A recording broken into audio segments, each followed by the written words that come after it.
السلام علیکم۔ آج ہم سورۃ الاحزاب کے کچھ منتخب حصوں پر بات کر رہے ہیں۔ یہ قرآن کی ایک بہت اہم مدنی سورت ہے جس میں غزوہ خندق کے واقعات، کئی اہم معاشرتی اصلاحات اور نبی اکرم صلی اللہ علیہ وسلم اور ان کے اہل بیت سے متعلق خاص ہدایات شامل ہیں۔ ہمارا مقصد یہ ہے کہ ان آیات سے جو کلیدی رہنمائی ہے اس کو سمجھنے کی کوشش کریں۔ جی بالکل۔ اور ان آیات میں آپ دیکھیں تو آزمائش کے وقت اللہ پر توکل کیسے کیا جائے، معاشرتی ذمہ داریاں کیا ہیں، ایمان کی پختگی، یہ سب موضوعات بہت اہم ہیں۔ تو یہ گویا ایمان اور عمل دونوں کے لیے ایک طرح کے رہنما اصول ہیں۔ صحیح۔ تو آئیے سب سے پہلے غزوہ احزاب یعنی جنگ خندق اس منظرنامے کو دیکھتے ہیں۔ آیات 9 سے 27 میں اس کا ذکر ہے۔ وہ بڑا شدید وقت تھا جب دشمنوں نے مدینہ کو گھیر لیا تھا اور مسلمانوں پر ایک شدید خوف کی کیفیت تھی۔ قرآن کہتا ہے دل حلق تک آ گئے تھے۔ جی ہاں، یہ یقیناً ایمان کی ایک بہت کڑی آزمائش تھی۔ بہت زیادہ۔ اور اسی مشکل وقت میں آپ دیکھیں اللہ کی وہ غیبی مدد کا ذکر ہے۔ آیت 9 میں آتا ہے کہ ایک تیز ہوا بھیجی گئی اور وہ اندیکھے لشکر بھیجے گئے۔ اچھا۔ اور یہاں بڑا دلچسپ تقابل بھی ہے، آپ غور کریں تو ایک طرف تو وہ مومنین ہیں جو آزمائش کو دیکھ کر کہتے ہیں کہ بھئی یہ تو وہی ہے جس کا اللہ اور اس کے رسول نے وعدہ کیا تھا، اور اس سے ان کا ایمان اور اطاعت اور بڑھ جاتی ہے۔ یہ آیت 22 میں ہے۔ جی۔ اور دوسری طرف وہ منافقین ہیں جو خوفزدہ ہو کر طرح طرح کے بہانے بناتے ہیں۔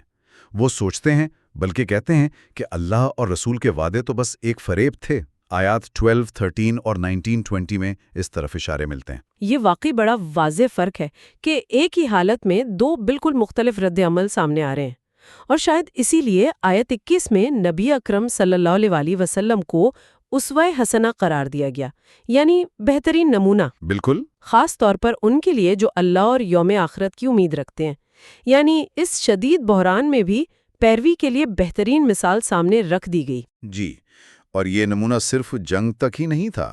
اسی صورت میں آپ دیکھیں تو کئی اہم معاشرتی اصلاحات بھی ہیں۔ مثال کے طور پر وہ زہار کا رواج تھا، یعنی بیوی کو ماں کہہ کر خود پر حرام سمجھ لینا۔ ایک جاہلانہ رسم تھی، اسے آیت 4 میں ختم کیا گیا۔ اچھا۔ اور اسی طرح وہ منہ بولے بیٹوں کا معاملہ، اسے بھی درست کیا گیا۔ حکم دیا گیا کہ انہیں ان کے اصل باپوں کے نام سے پکارا جائے۔ یہ آیت 5 میں ہے۔ یہ واضح کرنا کہ منہ بولے بیٹے حقیقی بیٹے نہیں ہوتے، یہ یقیناً اس وقت کے معاشرے کے لیے ایک بڑی تبدیلی ہوگی۔ یقیناً بہت بڑی تبدیلی تھی۔ اور اسی سے جڑی بھی بات ہے آیت 37 میں۔ حضرت زید بن حارثہ رضی اللہ تعالیٰ عنہ، جو واحد صحابی ہیں جن کا نام قرآن میں آیا ہے، جی، ان کی طلاق یافتہ بیوی حضرت زینب رضی اللہ تعالیٰ عنہ، ان سے نبی اکرم صلی اللہ علیہ وسلم کا نکاح ہوا۔ اس کا ایک بڑا مقصد یہ تھا کہ لے پالک بیٹوں کی متعلقہ بیویوں سے نکاح کے بارے میں جو ایک سماجی جھجک تھی مسلمانوں میں، وہ دور ہو جائے۔ اچھا، تاکہ کوئی غلط فہمی نہ رہے۔ بالکل۔ اور اسی کے ساتھ آیت 40 میں یہ بھی بالکل صاف کر دیا گیا کہ محمد صلی اللہ علیہ وسلم تم مردوں میں سے کسی کے باپ نہیں ہیں، بلکہ اللہ کے رسول ہیں اور خاتم النبیین ہیں، یعنی آخری نبی۔ یہ آپ صلی اللہ علیہ وسلم کے خاص مقام کو بھی واضح کرتا ہے۔ جی، آپ کے منفرد روحانی مقام کو۔ اور آیت 6 میں نبی صلی اللہ علیہ وسلم کی ازواج کو امہات المومنین یعنی مومنوں کی مائیں قرار دیا گیا۔ یہ ان کے احترام کو ظاہر کرتا ہے۔ جی ہاں، اور ساتھ ہی وراثت میں خونی رشتوں کی اہمیت پر بھی زور دیا گیا۔ تو معاشرتی قوانین کے ساتھ ساتھ ازواج مطہرات اور پھر تمام مومن خواتین کے لیے بھی خاص ہدایات ہیں۔ جی، آیات 28-29 میں ازواج مطہرات کو تو اختیار دیا گیا کہ وہ دنیا کی زندگی اور اس کی زینت چاہتی ہیں یا اللہ، اس کے رسول اور آخرت کا گھر۔ تو ان کے بلند مقام کی وجہ سے ظاہر ہے ان کی ذمہ داریاں بھی خاص ہوں گی۔ جی بالکل۔ انہیں حکم دیا گیا کہ اپنے گھروں میں وقار کے ساتھ رہیں، زمانہ جاہلیت کی طرح بناؤ سنگار کی نمائش نہ کریں، نماز قائم کریں، زکوٰۃ دیں، اللہ اور اس کے رسول کی اطاعت کریں۔ یہ آیت 33 میں ہے۔ اسی آیت میں اہل بیت سے ہر قسم کی ناپاکی دور کرنے اور انہیں پاک صاف کرنے کا اللہ کا ارادہ بھی بیان ہوا ہے۔ اور پردے کا حکم بھی اسی صورت میں ہے؟ جی، آیت 53 اور 59 میں حجاب یعنی پردے کا حکم تفصیل سے آیا ہے، اور اس کا مقصد یہ بتایا گیا کہ پاک دامن خواتین الگ پہچانی جائیں اور انہیں کوئی تکلیف نہ پہنچے۔ اچھا، البتہ آیت 55 میں ان قریبی رشتہ داروں یعنی محارم کا ذکر ہے جن سے پردہ نہیں ہے۔ ٹھیک۔ سورت کے آخری حصوں میں ایمان اور انسان کی جو مجموعی ذمہ داری ہے اس کا ذکر بھی بہت گہرائی سے ہے۔ وہ آیت 35 بہت اہم ہے، جس میں مومن مردوں اور عورتوں کی 10 بنیادی صفات بیان کی گئی ہیں۔ اسلام لانے والے، ایمان والے، فرما بردار اور ان سب کے لیے مغفرت اور اجر عظیم کا وعدہ ہے۔ جی، یہ تو گویا ایک مکمل پیکیج ہے اسلامی کردار کا۔ بالکل، اور ایک بنیادی اصول آیت 36 میں بھی ہے کہ جب اللہ اور اس کے رسول کسی معاملے کا فیصلہ کر دیں تو پھر کسی مومن مرد یا عورت کو اپنے اس معاملے میں کوئی اختیار باقی نہیں رہتا۔ یہ اصل میں اطاعت کی روح ہے۔ صحیح۔ پھر آیات 70-71 میں تقوی اختیار کرنے اور سیدھی سچی بات کہنے کی تلقین ہے۔ جی۔ اور اس کا نتیجہ کیا بتایا؟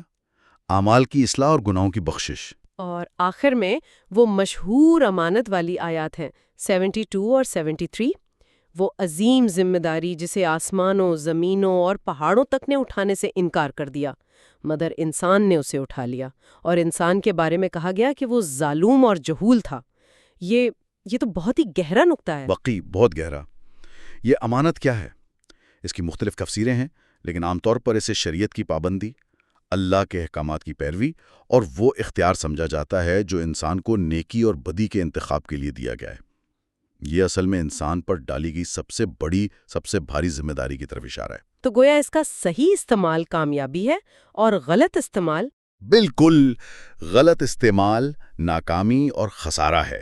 تو خلاصہ یہ نکلتا ہے کہ سورت الاحزاب کے ان حصوں سے ہمیں شدید مشکلات میں ثابت قدمی، اللہ پر توکل، معاشرتی اصول، نبی اکرم صلی اللہ علیہ وآلہ وسلم کا کردار بطور بہترین نمونہ، خواتین کا مقام اور ان کی ذمہ داریاں، اور بحیثیت انسان ہماری کائناتی ذمہ داری، ان سب پہلوؤں پر بہت اہم رہنمائی ملتی ہے۔ جی، یہ نکات صرف جاننے کے لیے نہیں ہیں، بلکہ عملی زندگی میں ان پر عمل کرنے اور اپنے ایمان کو تازہ رکھنے کے لیے ہیں۔ بالکل، اور جاتے جاتے ایک سوال سوچنے کے لیے چھوڑ جاتے ہیں، وہ امانت جس کا ذکر آیت 72 میں ہے، آج کے دور میں ہماری انفرادی زندگیوں میں، ہماری اجتماعی زندگیوں میں اس کا کیا مطلب ہے، اور ہم اس بھاری ذمہ داری کو کیسے بہتر طور پر نبھا سکتے ہیں۔